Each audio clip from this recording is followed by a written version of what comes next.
Hello दोस्तों, कैसे हैं आप? आज हम लोग इस वीडियो में general knowledge for Uttarakhand exams का पार्ट 1 देखेंगे। जैसा आपको पता है 2024 में जो है आपके यूके पीसीएस और यूके ट्रिपल एससी के काफ़ी एग्ज़ाम होने हैं। तो जैसा आपको उत्तराखंड जीके, हिंदी, रीजनिंग का पोर्शन काफ़ी महत्वपूर्ण है, वैसे ही जनरल नॉलेज वाला जो है पोर्शन काफ़ी महत्वपूर्ण है। तो ये जो हमने नई सीरीज़ शुरू की है, इसमें जो है आपको जीके के 45 मोस्ट इम्पोर्टेंट एमसीक्यूज़ देखने को मिलेंगे। ये सीरीज़ जो है आपको शाम को देखने को मिलेगी, लेकिन ये अल्टरनेट डे पे जो है देखने को मिलेगी, क्योंकि आपको पता है हिंदी की सीरीज़ भी चल रही है और उत्तराखंड जीके की सीरीज़ भी चल रही है। गाइस, अगर आप हमारे चैनल स्टडी विद देवभूमि के साथ जुड़ना चाहते हैं तो आप हमारे चैनल को सब्सक्राइब कर लीजिए, ताकि आप किसी भी वीडियो के नोटिफिकेशन को मिस ना कर पाएँ। तो चलिए ज़्यादा टाइम ना ख़राब करते हुए वीडियो को शुरू करते हैं।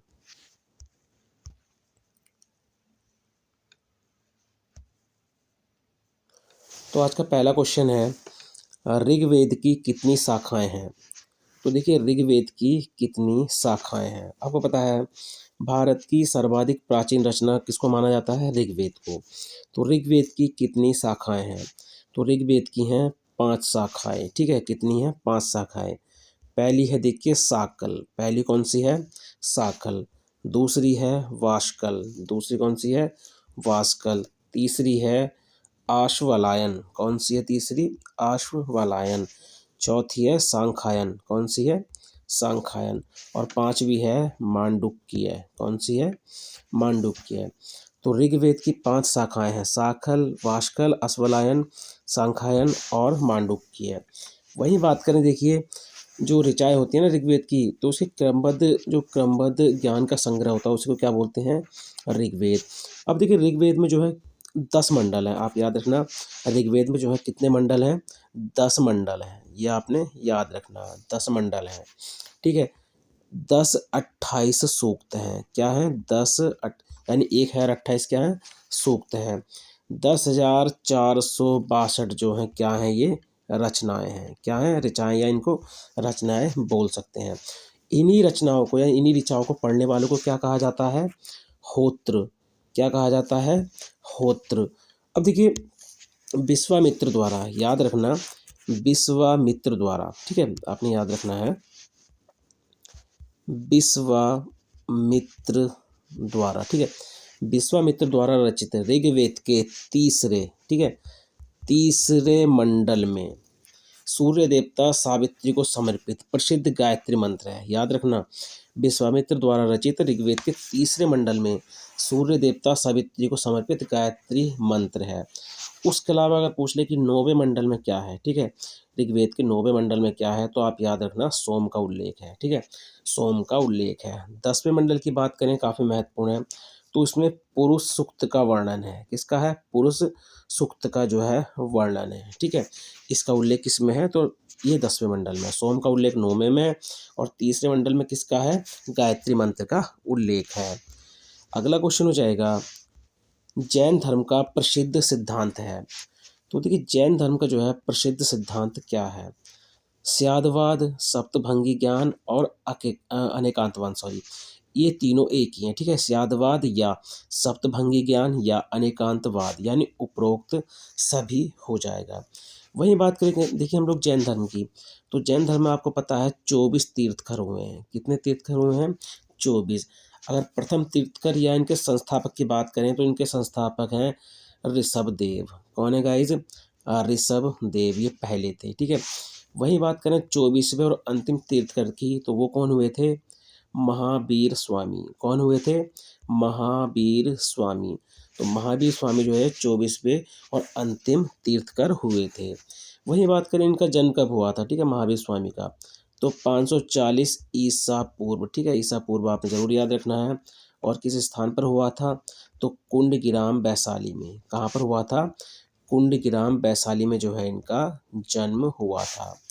इनके पिता कौन थे? सिद्धार्थ थे। कौन थे इनके पिता? इनके पिता सिद्धार्थ थे।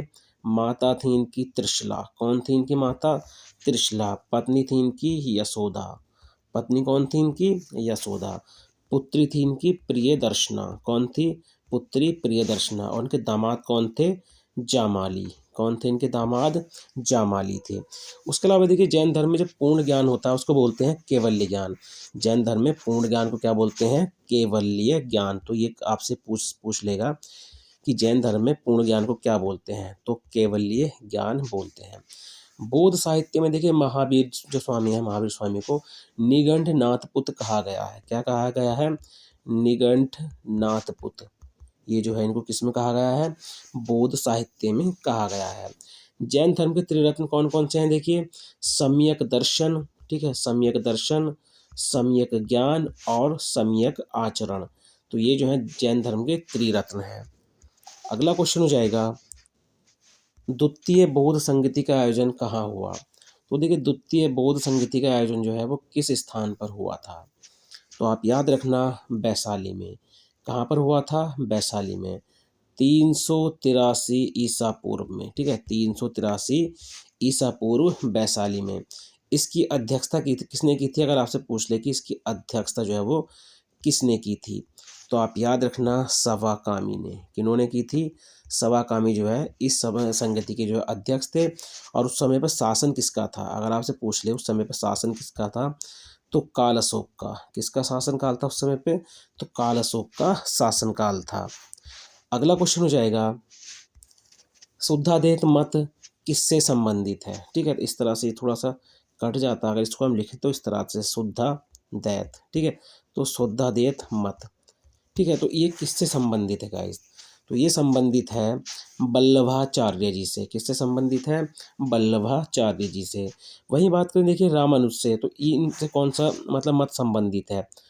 तो आप याद रखना विशिष्टाद्वैत, ठीक है, विशिष्टाद्वैत मत जो है वो रामानुज से संबंधित है। निम्बार्क से बात करें तो द्वैताद्वैत, ठीक है, द्वैताद्वैत।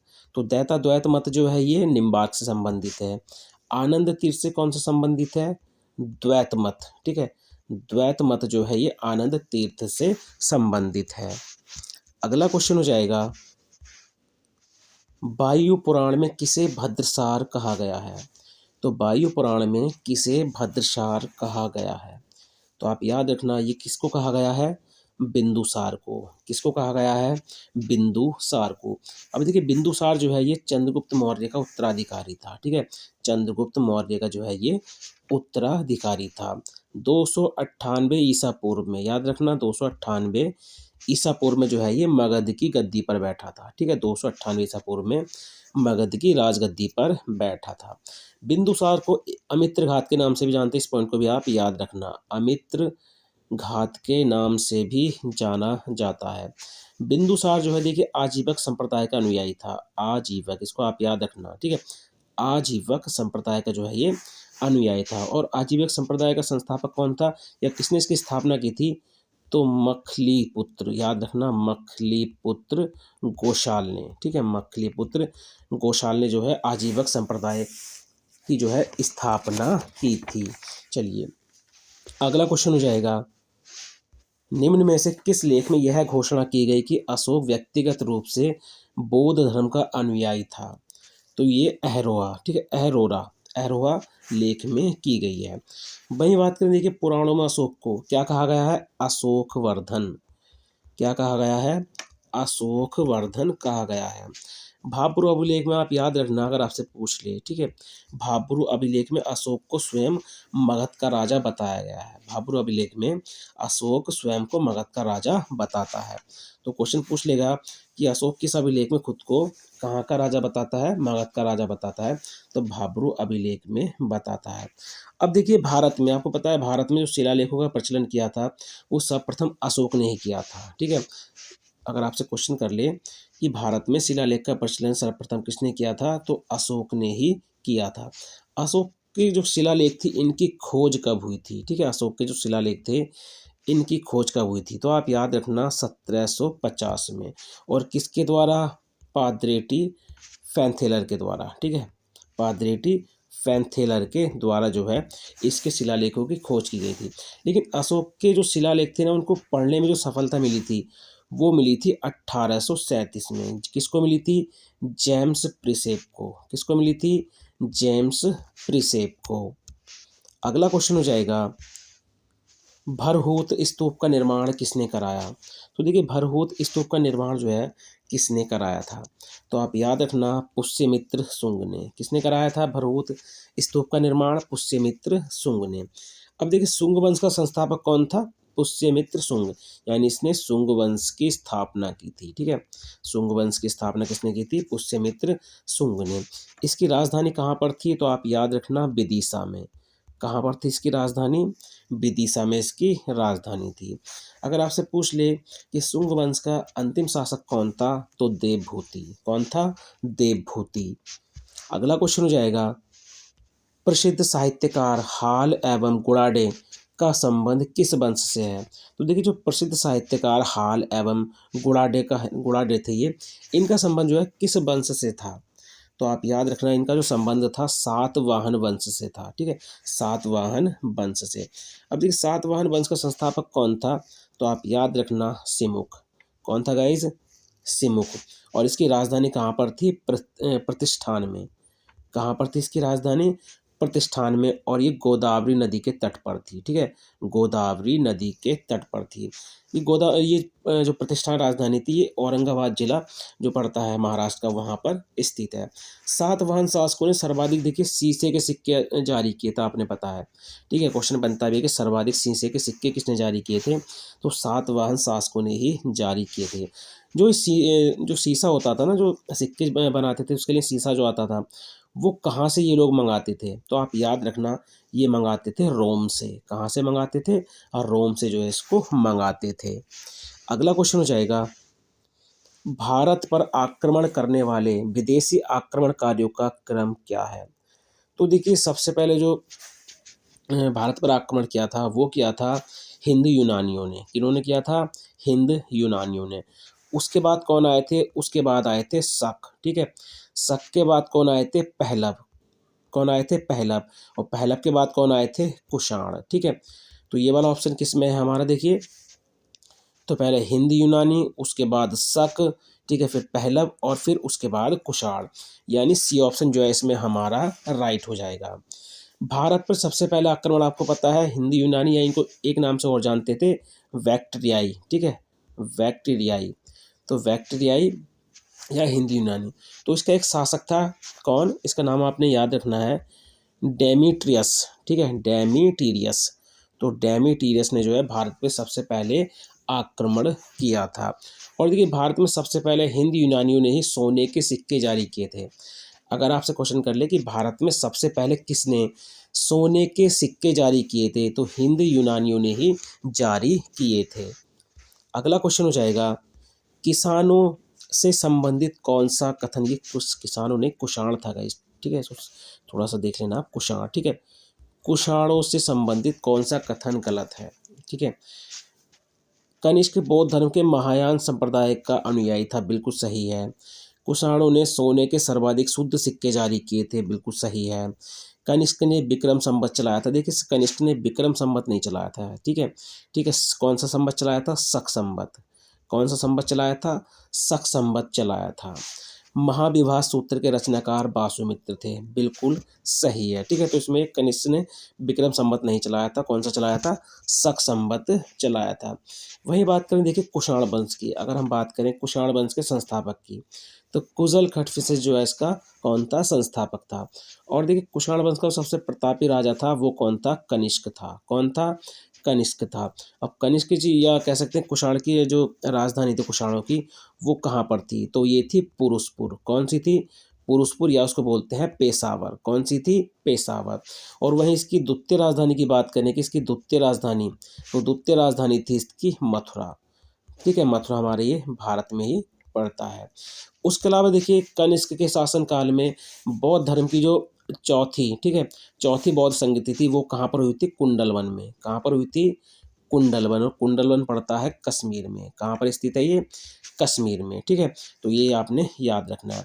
उसके अलावा देखिए कनिष्क का जो राजवैद्य था चरक, ये भी काफ़ी महत्वपूर्ण है। इसने क्या लिखी थी? चरक संहिता। क्या लिखी थी? चरक संहिता। इसका जो राजकवि था वो कौन था? तो जो कनिष्क का राजकवि था वो था अश्वघोष। कौन था गाइज? अश्वघोष। अगला क्वेश्चन हो जाएगा, किसके शासनकाल में चीनी बौद्ध यात्री फाहियान भारत आया था? तो किसके शासनकाल में चीनी बौद्ध यात्री फाहियान जो है भारत आया था? तो ये आया था चंद्रगुप्त द्वितीय के शासनकाल में, ठीक है, चंद्रगुप्त द्वितीय के शासन काल में। अब देखिए, शकों पर विजय के उपलक्ष्य में चंद्रगुप्त द्वितीय ने जो है चांदी के सिक्के चलाए थे, ठीक है, चांदी के सिक्के चलाए थे। इसका जो राज कवि था वो था शाब। कौन था इसका राज कवि? शाब। अब इसके दरबार में देखिए, चंद्रगुप्त द्वितीय के दरबार में जो है 9 विद्वान थे, जिन्हें नवरत्न भी कहा जाता है, ठीक है, क्या कहा जाता था? नवरत्न भी कहा जाता था। अगला क्वेश्चन है, पेठ क्या है? तो देखिए, पेठ जो है ये ग्राम समूह की छोटी इकाई होती थी। क्या होती थी? ग्राम समूह की जो है ये छोटी इकाई होती थी, यानी सी ऑप्शन इसमें राइट हो जाएगा। अगला क्वेश्चन है, गुप्त वंश से संबंधित कौन सा कथन गलत है? ठीक है, तो देखिए, गुप्त राजाओं की शासकीय भाषा प्राकृत थी, ठीक है, तो देखिए प्राकृत नहीं थी, ठीक है, प्राकृत भाषा नहीं थी, ठीक है, तो गुप्त राजाओं की जो शासकीय भाषा थी वो प्राकृत नहीं थी, ठीक है, प्राकृत नहीं थी। चांदी के सिक्के को क्या बोलते थे? रुपया का, बिल्कुल सही है। अजंता की गुफाएं बौद्ध धर्म की महायान शाखा से संबंधित, बिल्कुल सही है। ब्रह्मगुप्त नक्षत्र वैज्ञानिक एवं कृतज्ञ थे। चलिए, कमेंट के माध्यम से बताओ कि गुप्त राजाओं की शासकीय भाषा क्या थी, इसको आप कमेंट के माध्यम से बताओ। अगला क्वेश्चन हो जाएगा, मोहम्मद गौरी का दूसरा आक्रमण पाटन पर कब हुआ? तो देखिए, मोहम्मद गौरी का जो दूसरा आक्रमण था पाटन, पाटन कहाँ पर है? गुजरात में। कहाँ पर है? गुजरात में। तो ये कब हुआ था? तो आप याद रखना, 1178 में। कब हुआ था? 1178 में। और यहाँ का शासक कौन था पाटन का? भीमद्वितीय। कौन था गाइज? भीमद्वितीय। और भीमद्वितीय ने जो है गौरी को जो है बहुत बुरी तरह से पराजित किया था।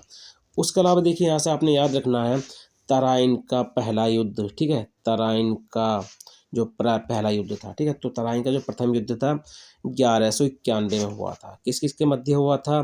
गौरी और पृथ्वीराज चौहान के मध्य, ठीक है, पृथ्वीराज चौहान के मध्य। इसमें पृथ्वीराज चौहान जो है विजयी हुए थे। उसके बाद जो है तराइन का द्वितीय युद्ध हुआ था। उसके बाद तराइन का जो है द्वितीय युद्ध हुआ था 1192 में। ये भी गौरी और पृथ्वीराज चौहान के बीच हुआ था, लेकिन इसमें कौन हुआ था विजयी? गौरी जो इसमें विजयी हुआ था। उसके अलावा चंदावर का युद्ध आपने याद रखना, ठीक है, चंदावर का युद्ध।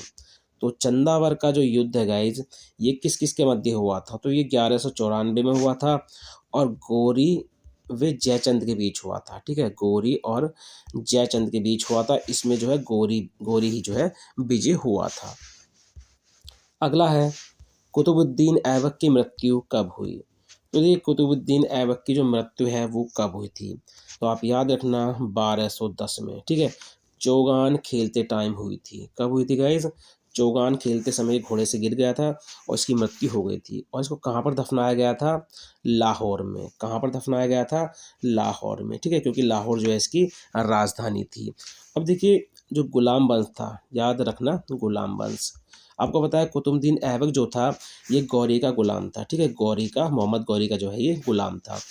तो कुतुबुद्दीन ऐबक ने क्या करा था कि 1206 में, ठीक है, 1206 में जो है गुलाम वंश की स्थापना की थी, ठीक है, गुलाम वंश की स्थापना की। और इसने अपना राज्य अभिषेक कराया था 24 जून 1206 में, ठीक है, 24 जून 1206 में जो इसने अपना राज्य से अभिषेक करा लिया था। और राजधानी बनाई थी इसने लाहौर को, ठीक है, राजधानी बनाया था इसने लाहौर को। कुतुब मीनार, ठीक है, कुतुब मीनार की नींव किसने रखी थी? कुतुबुद्दीन ऐबक ने रखी थी। लेकिन कुतुब मीनार को जो पूर्ण कराया था वो किसने कराया था? इल्तुतमिश ने। किसने पूर्ण कराया था? इल्तुतमिश ने पूर्ण कराया था। दिल्ली की जो कुबत उल इस्लाम मस्जिद है, ठीक है, कुबत उल इस्लाम, ठीक है, कुबत उल इस्लाम मस्जिद, इसका निर्माण किसने कराया था? कुतुबुद्दीन ऐबक ने। अजमेर में जो 2.5 दिन का झोपड़ा, 2.5 दिन का जो झोपड़ा है, ठीक है, मस्जिद है वो, उसका भी निर्माण किसने कराया था? कुतुबुद्दीन ऐबक ने ही कराया था। अगला है, देवी अधिकार के सिद्धांत को किसने चलाया? तो देखिए, देवी अधिकार के सिद्धांत को जो है किसने चलाया था? तो आप याद रखना अलाउद्दीन खिलजी ने। किसने चलाया था? अलाउद्दीन खिलजी ने। अलाउद्दीन खिलजी जो है देखिए 22 अक्टूबर, याद रखना 22 अक्टूबर 1296 में जो है अलाउद्दीन खिलजी दिल्ली का सुल्तान बना था। इसके बचपन का नाम आपको पता है अली और गुरशप्पा था, ठीक है, अली और गुरशप्पा था। इस तरह से आप थोड़ा-सा इसको याद रखना, ठीक है, इस तरह से, ठीक है। अली व गुरशप्पा था जो है, इसका क्या था, ये बचपन का नाम था। अलाउद्दीन ने जो है देखिए सेना को नगद वेतन दिया, स्थायी सेना की नींव रखी, ठीक है, इस पॉइंट को आप याद रखना। घोड़े दागने और सैनिकों का हुलिया लिखने की प्रथा किसने शुरू की? अलाउद्दीन खिलजी ने जो है शुरू की। उसके अलावा देखिए जमेयत खाना मस्जिद, याद रखना जमेयत खाना मस्जिद, अलाई दरवाज़ा, ठीक है, अलाई दरवाज़ा आप काफ़ी याद रखना। अलाई दरवाज़ा काफ़ी पूछा जाता है, इसका निर्माण किसने कराया था? सीरी का किला, ठीक है, सीरी का किला। उसके अलावा हजार खंबा महल, इनका निर्माण किसने कराया था? अलाउद्दीन खिलजी ने ही कराया था। ये इसको कौन सी उपाधि मिली हुई थी? तो आप याद रखना सिकंदर ए सानी, ठीक है, सिकंदर ए सानी की उपाधि किसको थी? अलाउद्दीन खिलजी को मिली हुई थी। अलाउद्दीन खिलजी ने देखिए 2 नए कर लगाए थे, एक तो था चराई कर, ठीक है, और एक था गड़ी कर। तो ये 2 कर भी आपने याद रखने हैं। अगला क्वेश्चन हो जाएगा, तुगलक वंश के किस शासक ने राजधानी दिल्ली से देवगिरी स्थानांतरित की थी? तो तुगलक वंश के किस शासक ने राजधानी दिल्ली से देवगिरी स्थानांतरित की थी? तो आप याद रखना मोहम्मद बिन तुगलक ने। किसने? मोहम्मद बिन तुगलक ने। और जब इसने राजधानी देवगिरी स्थानांतरित की तो उसका नाम क्या रखा था? दौलताबाद। क्या रखा था इसने उसका नाम? दौलताबाद इसका नाम रखा था। एडवर्ड थॉमस, ये नाम आपने याद रखना है, एडवर्ड थॉमस। तो एडवर्ड थॉमस ने जो है मोहम्मद बिन तुगलक को प्रिंस ऑफ मनियर्स क्या कहा था? प्रिंस ऑफ, ठीक है, प्रिंस ऑफ मनियर्स, ठीक है। तो आपसे क्वेश्चन कर लेगा कि मोहम्मद बिन तुगलक को प्रिंस ऑफ मनियर्स की संज्ञा किसने दी?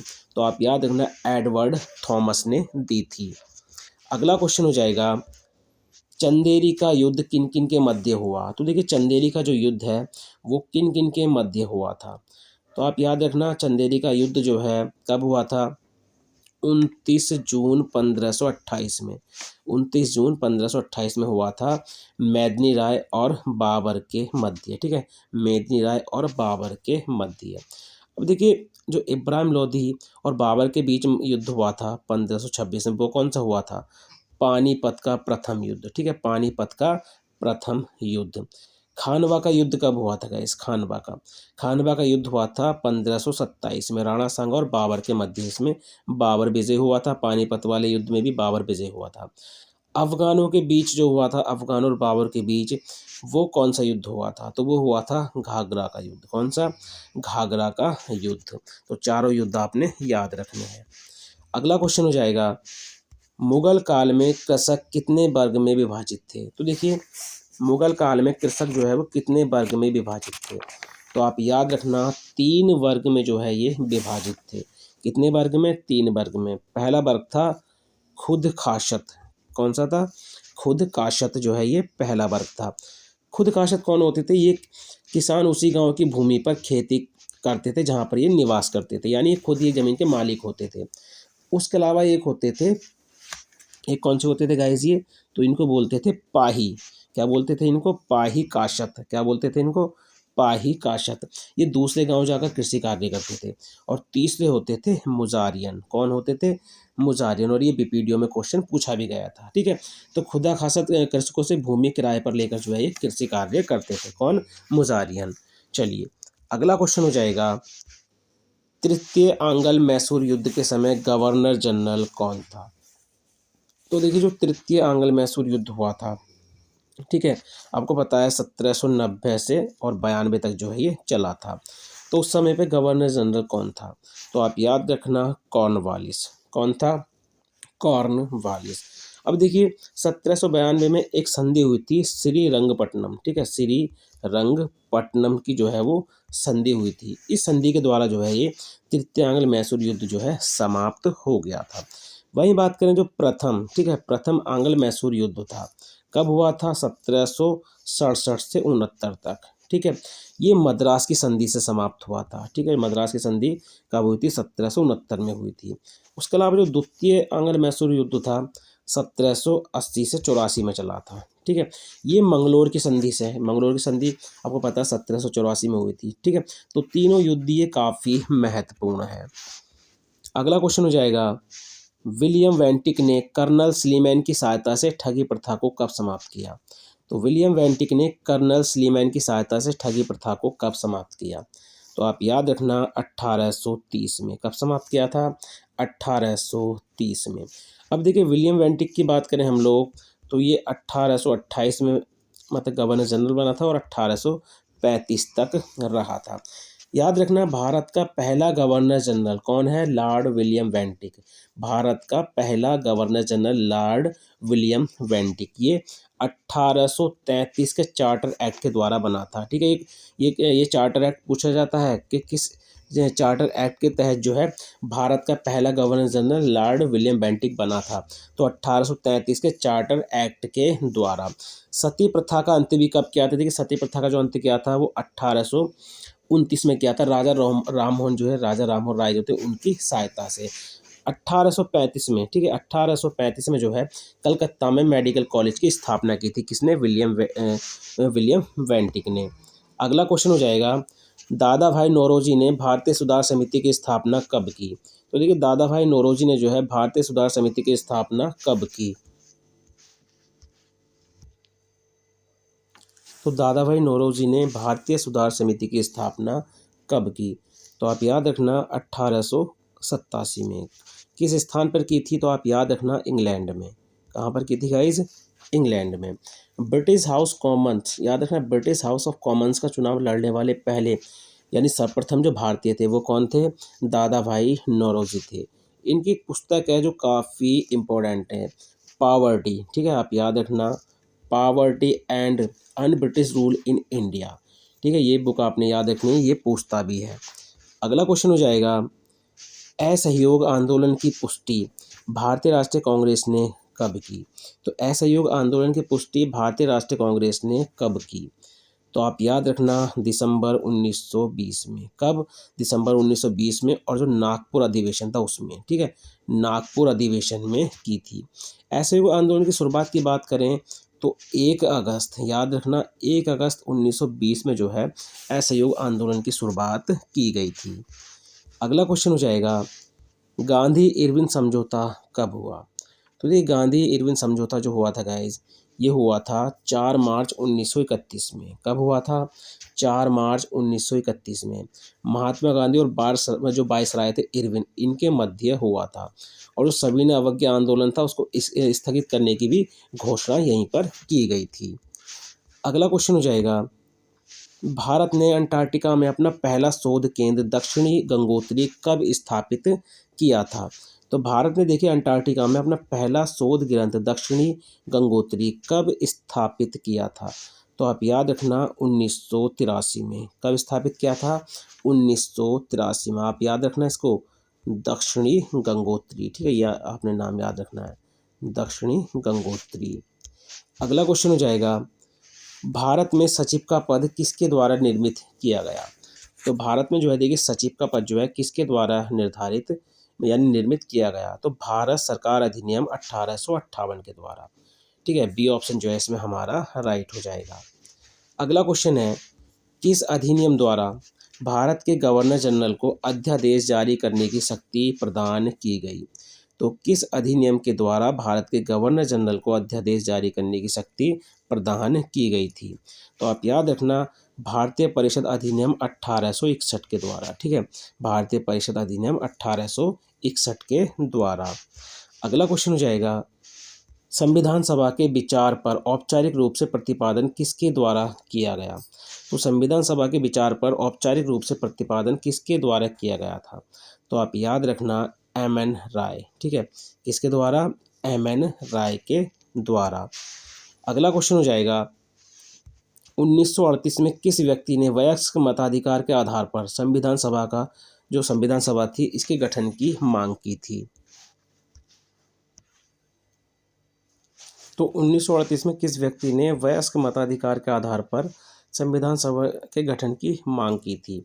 तो आप याद रखना जवाहरलाल नेहरू ने। किन्होंने? जवाहरलाल नेहरू ने। अगला है, संविधान सभा में किस देशी रियासत के प्रतिनिधि ने भाग नहीं लिया था? तो ये थी हैदराबाद रियासत। कौन सी थी? हैदराबाद रियासत। अगला है, संविधान के विभिन्न पहलुओं के अध्ययन हेतु संविधान सभा ने कितनी समितियां नियुक्त की थीं? तो आप याद रखना 13 समितियां। कितनी समितियां नियुक्त की थीं? 13 समितियां नियुक्त की थीं। अगला है, संविधान सभा के प्रारूप समिति की नियुक्ति कब की गई?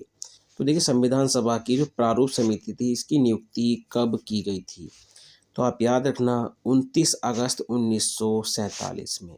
प्रारूप समिति के अध्यक्ष कौन थे? बाबा साहब अम्बेडकर। कौन थे? बाबा साहब अम्बेडकर। अगला क्वेश्चन हो जाएगा, 42वें संविधान संशोधन अधिनियम 1976 के द्वारा प्रस्तावना में किस शब्द को नहीं जोड़ा गया? तो देखिए, किस शब्द को नहीं जोड़ा गया था? तो ये कौन सा था? गुटनिरपेक्ष। कौन सा था? गुटनिरपेक्ष। इसको नहीं जोड़ा गया था।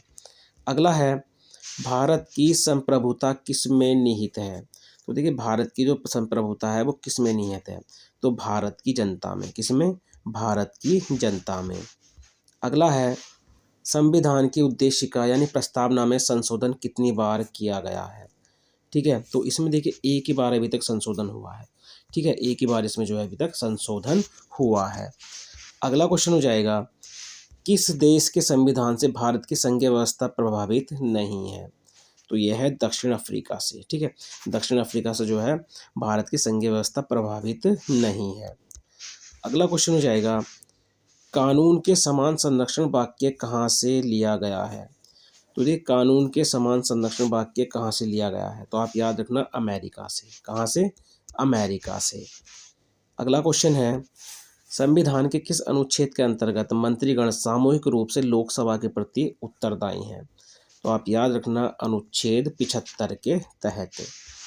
अगला क्वेश्चन हो जाएगा, राष्ट्रपति संविधान के किस अनुच्छेद के अंतर्गत लोकसभा को भंग कर सकता है?